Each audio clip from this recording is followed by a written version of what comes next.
Honorable Suda will agree with me in Samburu, there's a lot of conflict. So I think we need to have a more bigger conversation. We need to discuss about the carbon market, how much they're getting, the Northern Trust Fund, vis-a-vis, are they implementing the 40% that the law and the regulations give to the people? Honorable Mule, we are a very privileged country. We are a very privileged because we host UN, we host UNEP and UN Habitat. These are the only UN agencies in the global south. So it's a big privilege and honor for our country. And in fact, that's why in some quarters, Nairobi is called the environmental capital of the world. And it's the only UN body. And this is where you have the expertise, the knowledge, the pool of experts, the top world experts on environment are based in Nairobi. They advise governments very, very far away from Nairobi. As Kenyans, as a minister for nominee for environment, I want to assure you that that proximity we have to this institution, it must work in our favor. We must use the skilled labor. We must use the experts that we have. We must use the data they have to build our own environmental data. We must use them to build the capacity and the skills of our staff in our country, in the midst of environment.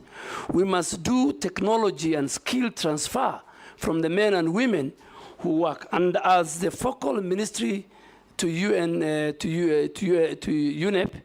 I want to assure this committee that I will work very, very, very closely with them. And I'll work also very, very closely with the Ministry of Foreign Affairs and the two ambassadors, or the ambassador who is second posted to UNEP and UN Habitat.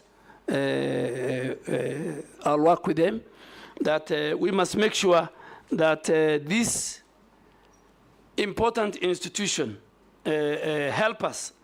We are trying to build, lastly, what we call the State of the Environment Report. The State of the Environment Report, a very important report that will come to Parliament.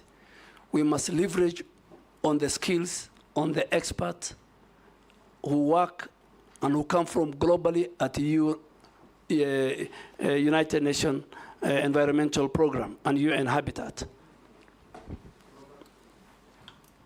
Thank you, Mr. Speaker. Nominee Aden Duale, you know, the Ministry of Environment requires a no-nonsense CS like Mishuki. You know, remember when Mishuki went to transport, he cleaned up the public transport system. And when he went to environment, he actually cleaned up Nairobi River. You could even drink the water then. But after he left, he just went back to the bad old days. Now, for us to be able to gauge your suitability, it is important that we make reference to the position that you have held, which we are aware of. And so I have two questions. Based on your suitability, based on your experience, your past experience. First one is corruption in the recruitment of military officers. You have been in the docket of defense, and from yesterday there was a lot of discussion about how much Kenyans have to pay so that their sons or daughters are recruited into the military. What did you do about these menace when you are CS for defense? And secondly, in the recent demos, when Kenyans were exercising their constitutional rights under Article 37, the military was deployed to Kenyan streets via Gazette Notice 7861, signed by you on 25th of June, 2024. Now, unlike police that use tear gas, canisters, batons, rubber bullets, water cannons, the military is known for live bullets, grenades, assault rifles, tankers, and bombs. Now, what was the intention behind sending the military to the streets? Was there a plan to shoot to kill demonstrators? Mr. Speaker, I'm not John Michuki, but I will be like John Michuki. I can assure the member that I'll try my best. Nairobi River Commission used to be under the Ministry of Environment. Now it's not under me. is under the Deputy President. But we need to deal with the Nairobi River Commission. The pollution that is going on in Nairobi River Commission, Nairobi rivers, because of the dysfunctional sewage system, which needs to be upgraded. The dumping sites of Nairobi County, all of them, including Dandora, are on Nairobi and Nairobi rivers. So the governor of Nairobi, at some stage, and I hope he will listen to me if I'm appointed, he has to look for other dumping sites outside the Nairobi River Causeway, Rivers Causeway.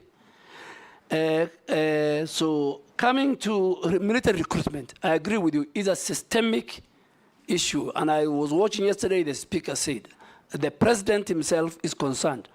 But we have agreed before I left the Ministry of Defense that going forward, before the next recruitment, we must sit, we must have a conversation. The way the speaker said yesterday, I was watching him, we must communicate candid to the public, and we must deal with that monster. It cannot be a situation where few people are taken to court-martialed. Kenyans, in their mind, are saying, for you to join the military, and based on the national security sections, is supposed to be the face of Kenya.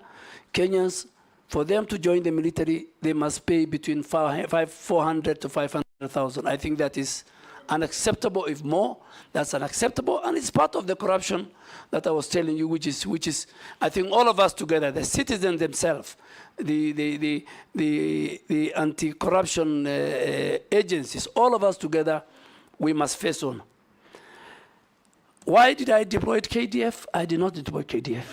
The framers of the Constitution put Article 241, 3B, and 3C in the Constitution. So Kenya Defense Forces are in the streets. They're in Boni Forest fighting Al-Shabaab. They're in North Rift making sure that we deal with the banditry. They were in Westgate during the terror attack. They were in Garissa University during the terror attack where we lost many people. So for peace, public order, public safety, where the police are overwhelmed, Article 241, 3B kicks in. The function of the Minister for Defense, by then me, is once the article kicks in, then I am supposed to do certain subsidiary legislation. I gazette.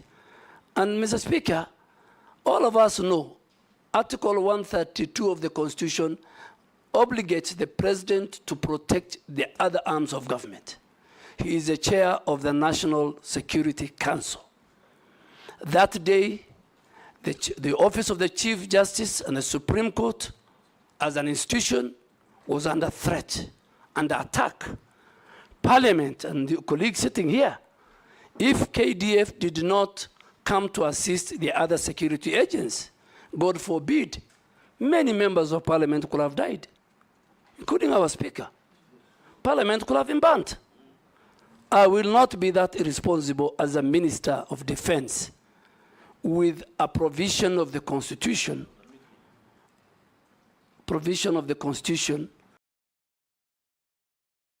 I used the law. And then the House went further the next morning, because it was going on a very long recess. They invoked Article 241, 3C. But when LSK went to court, Justice Mugambi, I don't want to discuss more because the matter is still in court, gave orders that I should give and gazette and do a new gazette on the terms of engagement, on how many places, and I said in the 47 places.